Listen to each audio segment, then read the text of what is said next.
From a man who has less of a sense of humor than a sense of schadenfreude, this is The Daniel Natal Show.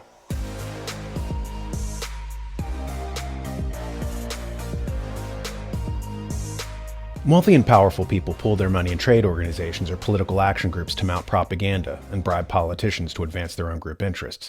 Ordinary people pool their money in insurance slush funds or pensions and do not use it to advance their own group interests.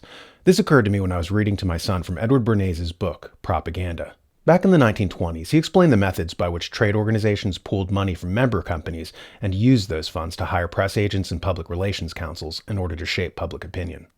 Business offers graphic examples of the effect that may be produced upon the public by interested groups, such as textile manufacturers losing their markets. This problem arose not long ago when the velvet manufacturers were facing ruin because their product had long been out of fashion. Analysis showed that it was impossible to revive a velvet fashion within America. Anatomical hunt for the vital spot. Paris, obviously. But yes and no.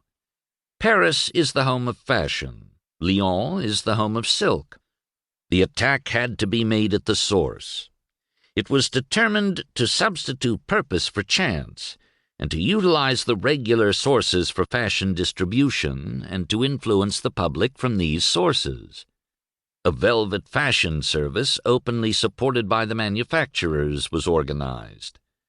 Its first function was to establish contact with the Lyon manufactories and the Paris couturiers, to discover what they were doing, to encourage them to act on behalf of velvet, and to help in the proper exploitation of their wares.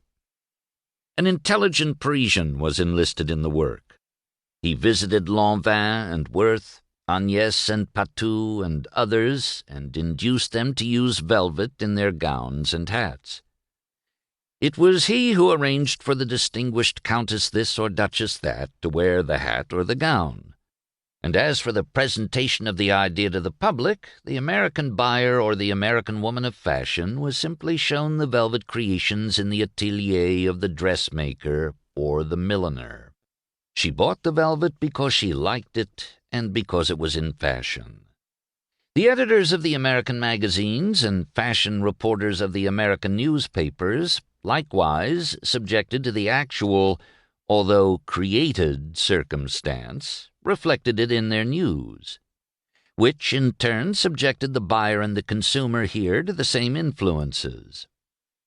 The result was that what was at first a trickle of velvet became a flood. A demand was slowly but deliberately created in Paris and America. The created circumstances had their effect.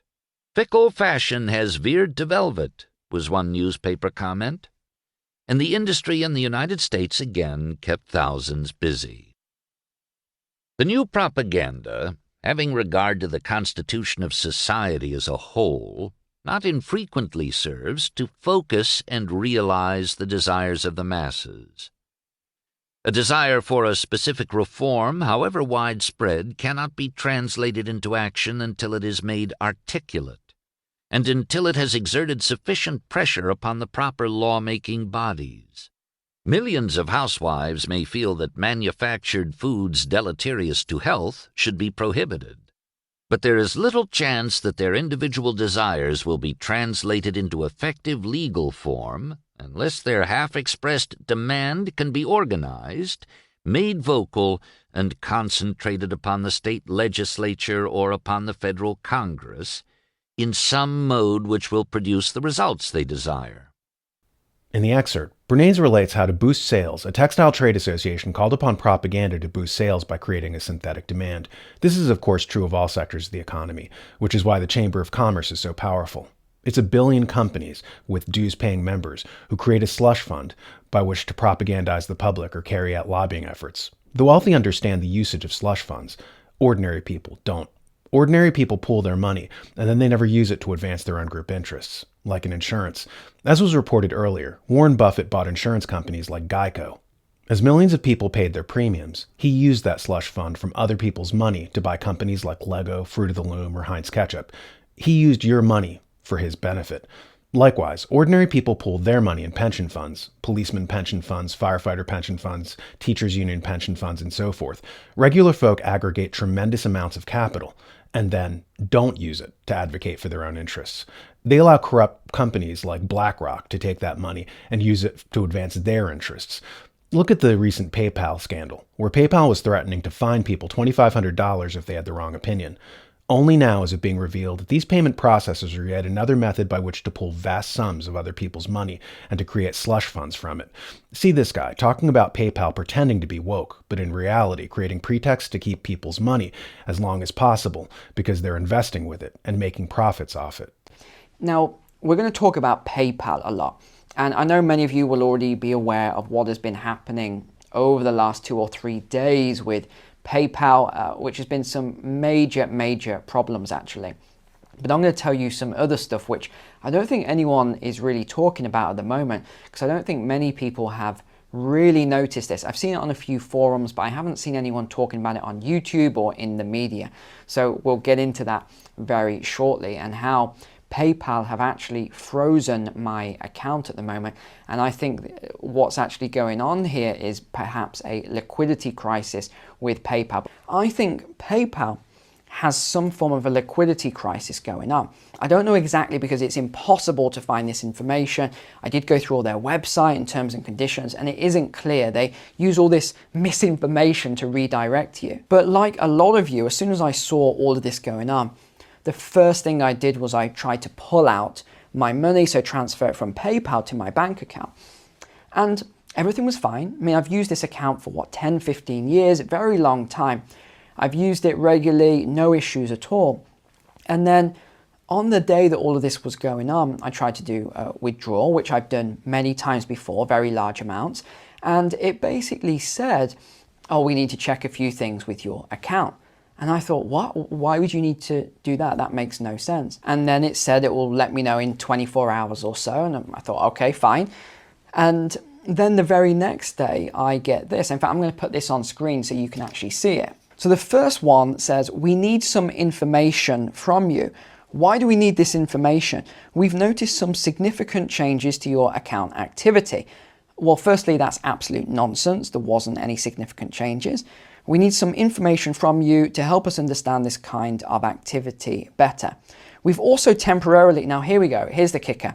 We've also temporarily limited certain features in your PayPal account. Currently, you won't be able to make a payment or withdraw money. Now, isn't that a coincidence that the only 2 things I can't do in my account due to this unusual activity, which wasn't unusual, it was normal activity. There was nothing strange or out of the ordinary at all. They just didn't want me withdrawing my capital because everyone was withdrawing their money at the same time.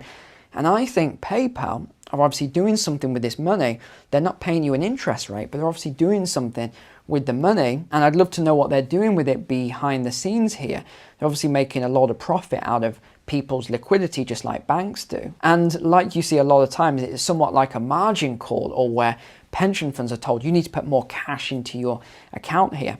I just don't think PayPal had the money. So with all these withdrawals that were going on, I don't think they had the liquid funds in the account. So what they did instead was they just froze everyone's account or slowed it down for 2 or 3 days. So PayPal is really a shadow banking outlet masquerading as a payment processor. They're a way to get people to pool their money in one place so that PayPal's owners can use it to grow their own wealth. But the larger point is this. The wealthy know about pooling their resources. They do it in trade associations, the Chamber of Commerce, or other venues, and use that slush fund to advance their own interests. The poor are encouraged to pool their money in insurance companies or pension funds, but never use that concentrated power to advance their interests. Maybe it's time that changed. Speaking of combining forces and using group cohesion to amass political power, consider joining the John Birch Society. It's the only real grassroots conservative organization that has chapters and communities with real human beings, which is why the establishment fears it. They want us divided, separated, neutralized. Maybe it's time that changed. Go to jbs.org and find a chapter near you.